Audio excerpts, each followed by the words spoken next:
సమూయేలు రెండవ గ్రంథము 6వ అధ్యాయము. తరువాత దావీదు ఇశ్రాయేలీయులలో 30,000 మంది శూరులను సమకూర్చుకొని బయలుదేరి కెరూబుల మధ్య నివసించు సైన్యములకు అధిపతియగు యెహోవా అను తన నామము పెట్టబడిన దేవుని మందసమును అచ్చట నుండి తీసుకొని వచ్చుటకై తన యొద్దనున్న వారందరితో కూడా బాయిలా యెహూదాలో నుండి ప్రయాణమాయెను. వారు దేవుని మందసమును క్రొత్త బండి మీద ఎక్కించి గిబియాలోనున్న అబీనాదాబు యొక్క ఇంటిలో నుండి తీసుకొని రాగా, అబీనాదాబు కుమారులగు ఉజ్జాయును అహ్యోయును ఆ క్రొత్త బండిని తోలిరి. దేవుని మందసము గల ఆ బండిని గిబియాలోని అబీనాదాబు ఇంట నుండి తీసుకొని రాగా, అహ్యో దాని ముందర నడిచెను.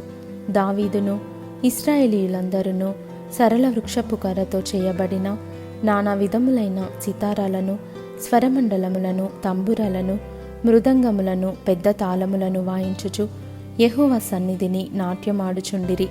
వారు నాకోను కళ్ళము దగ్గరకు వచ్చినప్పుడు ఎడ్లకు కాలు జారినందున ఉజ్జా చేయి చాపి దేవుని మందసమును పట్టుకొనగా, యెహోవా కోపము ఉజ్జా మీద రగులుకొనెను. అతడు చేసిన తప్పును బట్టి దేవుడు ఆ క్షణమందే అతని మొత్తగా అతడు అక్కడనే దేవుని మందసమునొద్ద పడి చనిపోయెను. యెహోవా ఉజ్జాకు ప్రాణోపద్రవము కలుగజేయగా, దావీదు వ్యాకులపడి ఆ స్థలమునకు పెరెజ్ ఉజ్జా అను పేరు పెట్టెను. నేటికిని దానికి అదే పేరు. ఆ దినమున యెహోవా మందసము నా యొద్ద ఏలాగుండుననుకొని దావీదు యెహోవాకు భయపడి యెహోవా మందసమును దావీదు పురములోనికి తన యుద్ధకు తెప్పింపనొల్లక గిత్తీయుడగు ఒబేదెదోము ఇంటి వరకు తీసుకొని అచ్చట ఉంచెను. యెహోవా మందసము 3 నెలలు గిత్తీయుడగు ఒబేదెదోము ఇంటిలో ఉండగా, యెహోవా ఒబేదెదోమును అతని ఇంటి వారినందరినీ ఆశీర్వదించెను. దేవుని మందసము ఉండుట వలన యెహోవా ఒబేదెదోము ఇంటి వారిని అతనికి కలిగిన దానినంతటినీ ఆశీర్వదించుచున్నాడన్న సంగతి దావీదునకు వినబడగా, దావీదు పోయి దేవుని మందసమును ఒబేదెదోము ఇంటిలో నుండి దావీదుపురమునకు ఉత్సవముతో తీసుకొని వచ్చెను.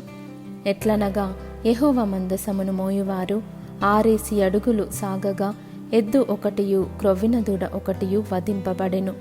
దావీదు నారతో నేయబడిన ఎఫోదును ధరించిన వాడై శక్తి కొలది యెహోవా సన్నిధిని నాట్యమాడుచుండెను. ఈలాగున దావీదును ఇశ్రాయేలీయులందరూ ఆర్భాటముతోనూ బాకానాదములతోనూ యెహోవా మందసమును తీసుకొని వచ్చిరి.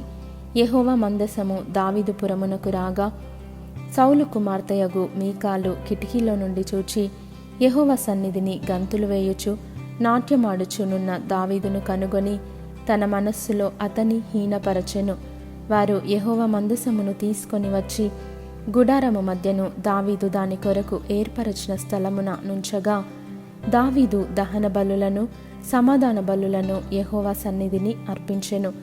దహన బలులను సమాధాన బలులను అర్పించుట చాలించిన తరువాత సైన్యములకు అధిపతియగు యెహోవా నామమున దావీదు జనులను ఆశీర్వదించి సమూహముగా కూడిన ఇశ్రాయేలీయులగు స్త్రీ పురుషులకందరికీ ఒక్కొక్క రొట్టెయు ఒక్కొక్క భక్షమును ఒక్కొక్క ద్రాక్ష పండ్ల అడయు పంచిపెట్టిన తరువాత జనులందరూ తమ తమ ఇండ్లకు వెళ్ళిపోయిరి.